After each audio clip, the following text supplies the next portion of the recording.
Hello everyone, welcome back to knowledge for future study channel. मैं हूं Jugal Sharma. Rajasthan GK के question discuss करेंगे।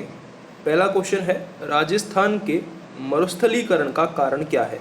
Options है जलवायु परिवर्तनशीलता, उच्च तापमान, कम वनस्पति, इनमें से सभी। तो करेक्ट आंसर हो जाएगा इनमें से सभी। ठीक है, मरुस्थल में कम वनस्पति पाई जाती है, उच्च तापमान होता है और जलवायु परिवर्तनशीलता भी पाई जाती है। ये तीनों कारण हो जाएंगे डिजर्टिफिकेशन के। अगला हमारा क्वेश्चन है, राजस्थान बजट 2021 में राजस्थान सरकार ने 1,60,000 बेरोजगार व्यक्तियों को किस योजना के तहत सहायता की घोषणा की है? ऑप्शंस है मुख्यमंत्री युवा रोजगार योजना, युवा संबल योजना, राजस्थान युवा सुरक्षा योजना, राजस्थान युवा कल्याण रोजगार अभियान। तो करेक्ट आंसर होगा इसका सेकंड ऑप्शन, मुख्यमंत्री युवा संबल योजना।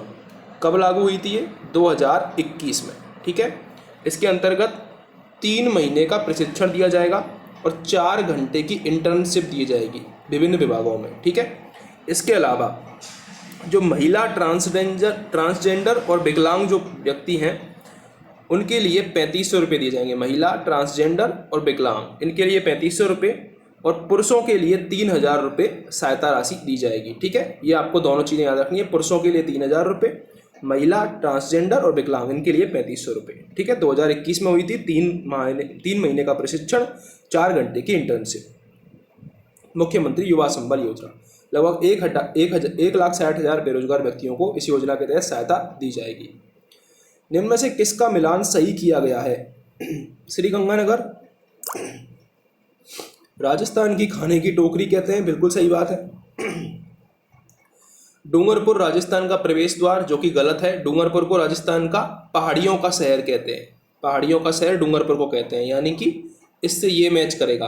अलवर को राजस्थान का प्रवेश द्वार कहते हैं, ये भी गलत है। बांसवाड़ा को 100 द्वीपों का शहर कहते हैं, ये सही है। तो पहला और चौथा सही है हमारा। ठीक है, पहला और चौथा हमारा सही है। तो यहाँ पर तीसरा ऑप्शन हमारा करेक्ट हो जाएगा। अगला क्वेश्चन है, पश्चिमी बनास नदी राजस्थान के किस जिले से निकलती है? तो ये सिरोही जिले से निकलती है। सिरोही जिले में पिंडवाड़ा के आसपास से ये निकलती है पश्चिमी बनास नदी। ठीक है, अगला हमारा क्वेश्चन है, राजस्थान की निम्नलिखित झीलों में से किसे रामसर आर्द्र भूमि स्थलों की सूची में शामिल किया गया है?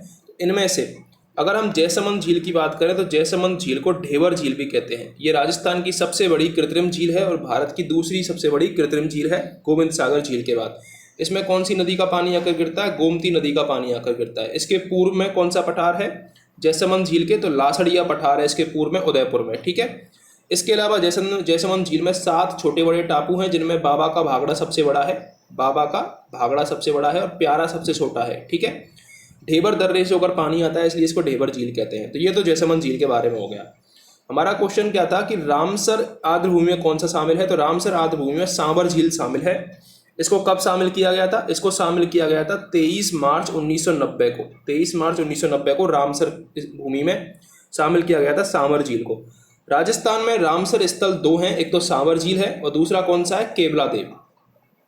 केवलादेव घना उद्यान, जो कि भरतपुर में है। इसको 1981 में शामिल किया गया था रामसर स्थल में। अब आपको रामसर स्थल 2 है राजस्थान में, ये तो पता लग गया, लेकिन रामसर कहाँ पर है? रामसर है ईरान में। यहाँ पर एक सम्मेलन हुआ था आर्द्र भूमि को बचाने के लिए, और वो कब हुआ था? वो हुआ था 1971 में। और भारत ने कब ज्वाइन किया इसको? 1982 में। 1982 में भारत ने ज्वाइन कर लिया था इसको। ठीक है, 1 फरवरी 1982 को। तो ये आपको याद रखना है। सांबर झील लगभग 240 स्क्वायर किलोमीटर की है।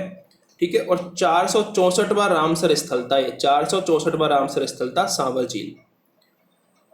अगला हमारा क्वेश्चन है, लूनी नदी की बाईं तट सहायक नदी निम्नलिखित में से कौन सी है? यदि लूनी नदी की बात करें बाईं तट से कौन सी सहायक नदी है? तो उपरोक्त सभी यहाँ पर करेक्ट हो जाएगा, जवाई, बांडी, गुहिया। अगर जवाई नदी की बात करें तो ये गोरिया गांव पाली से निकलती है। कहाँ से निकलती है? गोरिया गांव पाली की पहाड़ियों से निकलती है, बाली तहसील से। और इसकी सहायक नदियां हैं सूखड़ी और खारी। ये जवाई नदी की सहायक नदी है। जवाई बांध भी बना हुआ है, जिसे मारवाड़ का अमृत सरोवर कहते हैं। मारवाड़ का अमृत सरोवर कहते हैं, ये भी बना हुआ है। ठीक है, अगर बांडी की बात करें तो हेमाबास, अगर आपको गांव याद आ रहा हो। इसके अलावा जो पाली का जिला मुख्यालय है वो भी बांडी नदी के तट पर ही है, वो भी आपको याद रखना है। ठीक है, जवाई नदी के तट पर सुमेरपुर और सोगंज 2 शहर भी हैं। जवाई नदी के तट पर। एक तो सुमेरपुर है, एक सोगंज नामक शहर भी है, वो भी आपको याद रखना है। तो ये तीनों बाईं ओर से मिलती हैं। अगर दाईं ओर से पूछे जाए लूनी में दाईं ओर से कौन सी एकमात्र नदी मिलती है, तो वो मिलती है जोजरी। ये भी इंपॉर्टेंट क्वेश्चन है, जोजरी दाईं ओर से मिलती है।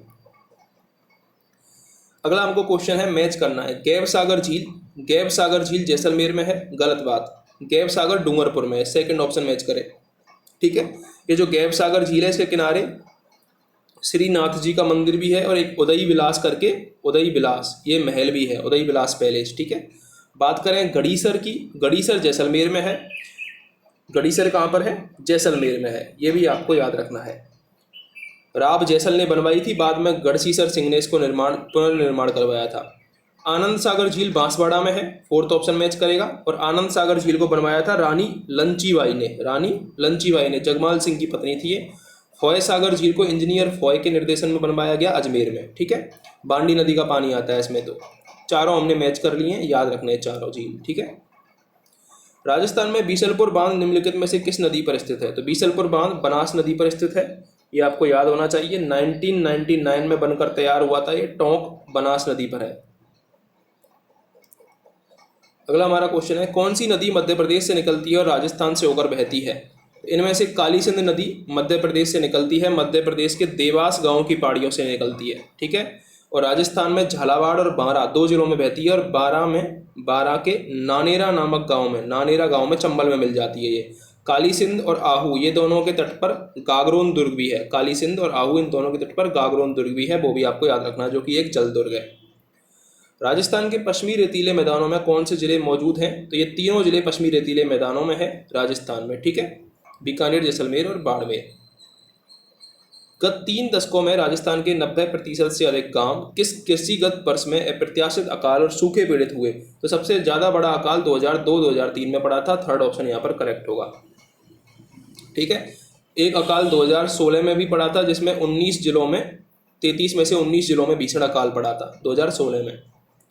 पानी के संरक्षण और दुरुपयोग की ओर किसानों का ध्यान आकर्षित करने के लिए राजस्थान सरकार द्वारा निम्नलिखित में से कौन सा कार्यक्रम लागू किया जा रहा है? तो वो है सिंचित पाइपलाइन कार्यक्रम। पानी के दुरुपयोग और संरक्षण के लिए किसानों का ध्यान आकर्षित करने के लिए राजस्थान सरकार द्वारा सिंचाई पाइपलाइन कार्यक्रम ये लागू किया जा रहा है। ठीक है, तो ये आपको याद रखना है। तो ये हमने क्वेश्चन डिस्कस किए थे। अगर आपको हेल्पफुल लगे हों तो चैनल को सब्सक्राइब करके सपोर्ट जरूर करें।